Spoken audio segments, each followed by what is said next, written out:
Well, today we will learn how to draft balance sheet. Journal entries से balance sheet को कैसे बनाई जाती है। जर्नल एंट्रीज क्या होता है? डे टू डे जो एक्टिविटीज होती है बिजनेस में, उसकी एंट्रीज है। सपोज करो कैपिटल बिजनेस में आया, सैलरी पेमेंट करा, रिपेयर मेंटेनेंस के लिए कैश पेड किया, कोई प्रिंटिंग एंड स्टेशनरी परचेज हुई। ये सारे जो एंट्रीज है डे टू डे एक्टिविटीज का बिजनेस में, इसको जर्नल एंट्री में एंट्रीज करनी पड़ती है। उसके बाद उसकी लेजर बनती है। लेजर में इंडिविजुअल अकाउंट्स की एंट्रीज होती है। सपोज करो सैलरी, तो सैलरी का हर मंथ सैलरी कितना पे हो रहा है, हर मंथ की एंट्रीज सैलरी की उसमें जाएगी। सपोज करो salary for the month of April 5000 rupees, salary for the month of May 10,000 rupees. ऐसे करके पूरे साल का April to March financial year में लास्ट में ये देखा जाता है कि टोटल सैलरी कितना पे हुआ। तो इंडिविजुअल अकाउंट्स को जो मेंटेन करते हैं वो लेजर में करते हैं। लेजर से हमारा ड्राफ्ट होता है ट्रायल बैलेंस। ट्रायल बैलेंस जो है डेबिट और क्रेडिट बराबर होना चाहिए। अगर ट्रायल बैलेंस डेबिट और क्रेडिट मैच नहीं कर रहा है, इट मीन्स कि कहीं ना कहीं मिस्टेक रह गई है। ट्रायल बैलेंस डेबिट और credit both side should be tallied, otherwise balance sheet नहीं मिलेगी। हर चीज ट्रायल बैलेंस से ही हम करते हैं। ट्रायल बैलेंस से direct trading and profit and loss account बनती है। प्रॉफिट एंड लॉस अकाउंट में total income and total expenses book की जाती है। तो टोटल इनकम की जितने भी चीजें हैं प्रॉफिट एंड लॉस में, वो राइट साइड इनकम वाले साइड्स में एंट्री हो जाती है, और एक्सपेंसेस जो साइड है वो डेबिट साइड में एंट्री हो जाती है। तो जो इनकम है, टोटल रिसिप्ट्स है, टोटल टर्नओवर है, उसकी जो इनकम कंपनी ने कलेक्ट की है या बिजनेस ने कलेक्ट की है, उसमें से एक्सपेंसेस को माइनस करके जो भी प्रॉफिट निकलता है that is called net profit. जो सबसे पहले जो रॉ एंट्रीज है वो जनरल एंट्रीज में कन्वर्ट होती है। एक को डेबिट, दूसरा क्रेडिट, डबल एंट्री सिस्टम है। एक डेबिट होगा तो दूसरा क्रेडिट होगा। सपोज आपने सैलरी पे किया कैश पे, तो salary account debit to cash account, क्योंकि सैलरी एक एक्सपेंसेस है, कैश हमारा जो कैश इन हैंड था वो कम हो गया, तो वो क्रेडिट साइड में चला गया। वैसे ही जनरल एंट्रीज से सीधा पहले लेजर बनती है। लेजर इंडिविजुअल अकाउंट्स को मेंटेन करती है। सैलरी में कितना, रिपेयर मेंटेनेंस कितना, कैपिटल अकाउंट में कितना है, ड्राइंग्स कितना है, प्रिंटिंग स्टेशनरी में कितना एक्सपेंसेस हुआ, ये सारे इंडिविजुअल हेड्स का जो अकाउंट बनता है वो लेजर में पोस्टिंग होती है। ट्रायल बैलेंस में क्या होता है, लेजर की सारे लेजर्स की A to Z तक जितने भी लेजर्स बने हैं वो ट्रायल बैलेंस में सीरियल आ जाती है। कैसे? डेबिट साइड में सारे डेबिट साइड के जितने भी लेजर्स के डेबिट एंट्री है डेबिट साइड में आ जाएगा ट्रायल बैलेंस में, और क्रेडिट साइड में क्रेडिट की एंट्रीज आ जाएगी। इससे क्या होगा, डेबिट और क्रेडिट ट्रायल बैलेंस में मैच कर जाएगा। अगर डेबिट और क्रेडिट ट्रायल बैलेंस मैच नहीं करती है, इट मीन्स कहीं ना कहीं मिस्टेक रह गया। वो मिस्टेक को फाइंड आउट फिर की जाती है, तब जाके ट्रायल बैलेंस मैच होता है। जब तक ट्रायल बैलेंस मैच नहीं होगा, बैलेंस शीट भी मैच नहीं होगा। जब ट्रायल बैलेंस बन जाएगी, उसके बाद हम ड्राफ्ट करते हैं trading and profit and loss account. तो सबसे पहले ट्रायल बैलेंस से trading and profit and loss account बनाई जाती है। ट्रेडिंग अकाउंट पहले बनेगा। ग्रॉस प्रॉफिट अगर है तो फिर वो प्रॉफिट एंड लॉस अकाउंट में, ग्रॉस प्रॉफिट जो है प्रॉफिट एंड लॉस अकाउंट में राइट साइड में वो चली जाएगी। जिधर इनकम होती है वो इनकम साइड में ग्रॉस प्रॉफिट आ जाएगा।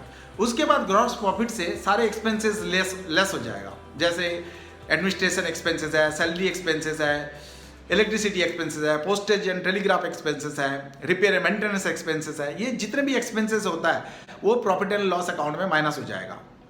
ट्रेडिंग अकाउंट में जो एक्सपेंसेस मैन्युफैक्चरिंग रिलेटेड है वो ट्रेडिंग अकाउंट में चला गया।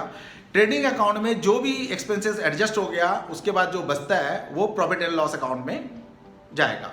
प्रॉफिट एंड लॉस अकाउंट में जो फाइनल सारे एक्सपेंसेस एडजस्ट होने के बाद जो भी बचेगा वो नेट प्रॉफिट है, और ये नेट प्रॉफिट जो है वो बैलेंस शीट में ट्रांसफर होगा।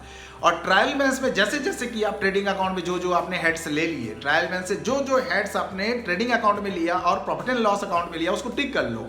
टिक करने के बाद जो भी बचेगा वो बैलेंस शीट का आइटम है, वो बैलेंस शीट में जाएगा। अब बैलेंस शीट में लायबिलिटीज एंड एसेट्स की साइड होती है। बैलेंस शीट बनने के बाद हमें ये पता चल जाता है कोई भी बिजनेस के पास, किसी भी ऑर्गेनाइजेशन के पास, कोई भी ऑर्गेनाइजेशन का उनके एसेट्स और लायबिलिटीज क्या है। जैसे फिक्स एसेट्स हो गया, उसके बाद नॉन करेंट एसेट्स हो गया, उसके बाद करंट एसेट्स हो गया। ऐसे कितने एसेट्स है वो क्लासिफिकेशन बैलेंस शीट में आ जाती है। उससे पता चलता है कि कंपनी के पास कितना फर्नीचर फिक्सचर्स है, मशीनरी है, प्लांट एंड मशीनरी है, बिल्डिंग्स है, ये सब फिक्स्ड एसेट्स का पार्ट है। ये हो गए। उसके बाद करंट एसेट्स में आ जाओ, कैश कितना है, बैंक बैलेंस कितना है, ये सारे कुछ पता चल जाता है। और लाइबिलिटीज में जो है इक्विटी कैपिटल कितना है, प्रेफरेंस शेयर्स कैपिटल कितना है, वो कैपिटल का पार्ट है। उसके बाद कितना उनकी लाइबिलिटी है, बैंक लोन कितना है, या कोई अनसिक्योर्ड लोन लिया हुआ है, कोई सिक्योर्ड लोन है, या किसी बैंक से लोन लिया हुआ है, या किसी एनबीएफसी से लोन लिया हुआ है, या किसी ग्रुप कंपनी से लोन लिया हुआ है, ये सारे चीज लाइबिलिटीज में आ जाती है। उसके बाद प्रोविजंस कितना है, सैलरी लाइबिलिटी कितनी है, टैक्स लाइबिलिटी कितनी है, ये सारी चीज लाइबिलिटीज में शो हो जाएगा। तो जो बैलेंस शीट बनती है वो 1 अप्रैल से लेके 31 मार्च तक की डेट की बनती है। पूरे फाइनेंशियल ईयर जो है 1 अप्रैल टू 31 मार्च काउंट होती है एज पर लॉ। बिजनेस कई तरीके से करते हैं, प्रोप्राइटरशिप बिजनेस भी होता है, पार्टनरशिप बिजनेस भी होता है। पार्टनरशिप की भी 2 फॉर्म है, एक इंडियन पार्टनरशिप एक्ट 1932 के अकॉर्डिंगली रजिस्टर्ड होता है, एक नॉन रजिस्टर्ड पार्टनरशिप एक्ट 1932 भी चलता है। कई लोग इंडिविजुअल बिजनेस करते हैं जिसका कोई पैन कार्ड नहीं मिलता, फर्म नेम होता है, सपोज करो ABC एंटरप्राइजेस, इसका पैन कार्ड नहीं मिलेगा। अगर ये सोल प्रोप्राइटरशिप बिजनेस है, इंडिविजुअल बिजनेस है, इसका कोई पैन कार्ड नहीं मिलेगा। जो इंडिविजुअल पर्सन, जो ऑनर है, जो प्रोप्राइटर है, उसी का पैन इस पे चलेगा। जब रिटर्न फाइल होगा तो इसी के पैन नंबर से ही फाइल होगा, इंडिविजुअल का जो पर्सनल नेम से पैन कार्ड है उसी से फाइल होगा।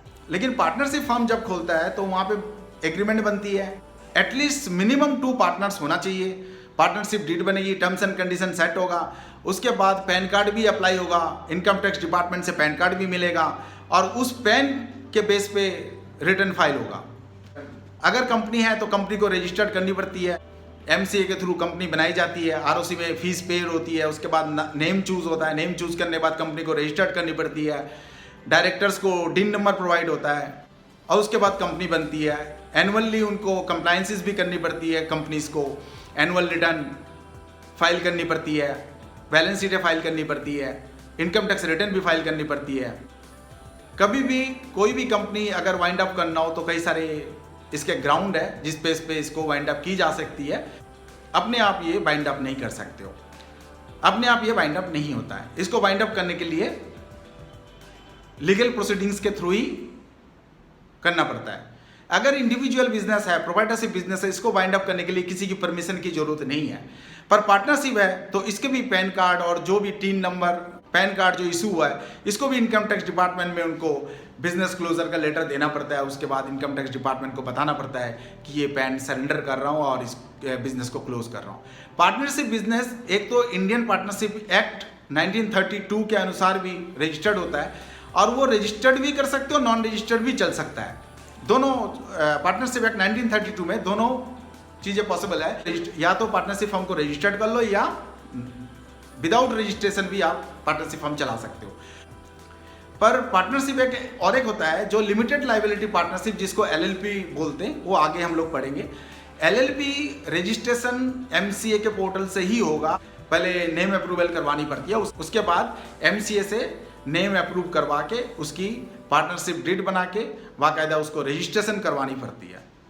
तो MCA से जो ROC के थ्रू जो कंपनी बनती है, MCA ROC में जो फॉर्मेलिटीज है वो पूरी करके जो LLP बनती है उसको बोलते हैं लिमिटेड लाइबिलिटी पार्टनरशिप। वो रजिस्टर्ड ही होता है, वो पार्टनरशिप फर्म नॉन रजिस्टर्ड नहीं होता, वो रजिस्टर्ड ही होता है। और जो कंपनी है उसको रजिस्टर्ड करानी पड़ती है, वो मैंडेटरी है। कोई अगर इंडिविजुअल पर्सन है, अगर वो कंपनी बना के काम करना चाहती है तो 1% कंपनी भी बना सकती है, उसके आगे प्राइवेट लिमिटेड लिखी जाती है, OPC ब्रैकेट में होता है, पर वो होता है इंडिविजुअल। इंडिविजुअल में एक नॉमिनी डायरेक्टर होता है। नॉमिनी डायरेक्टर का तभी रोल है जब एक्टिव डायरेक्टर को कोई प्रॉब्लम आती है या किसी भी इवेंट की वजह से अगर वो और बिजनेस फर्दर नहीं चला सकते तो वो नॉमिनी डायरेक्टर पोजीशन में आ जाते हैं। दूसरा है private limited company. Private limited company में मिनिमम 2 डायरेक्टर की रिक्वायरमेंट होती ही होती है। और उसके बाद है लिमिटेड कंपनी। लिमिटेड जिसको पब्लिक लिमिटेड कहा जाता है, उसमें मिनिमम 3 डायरेक्टर्स की जरूरत है और मेंबर 7। मिनिमम 3 डायरेक्टर्स की जरूरत है और एटलीस्ट 7 मेंबर्स होना चाहिए। प्राइवेट लिमिटेड में जो डायरेक्टर्स है 2 डायरेक्टर, वो मेंबर भी बन सकते हैं। बैलेंस शीट को बनाने से पहले आप बेसिक चीज को समझ लो। सबसे पहला जो बेसिक चीज होता है वो है जर्नल एंट्रीज। उसके बाद होता है लेजर पोस्टिंग, लेजर पोस्टिंग से होता है ट्रायल बैलेंस, ट्रायल बैलेंस से होता है trading and profit and loss account. After that balance sheet बनती है। Balance sheet shows the financial position of the organization. Kindly like and subscribe.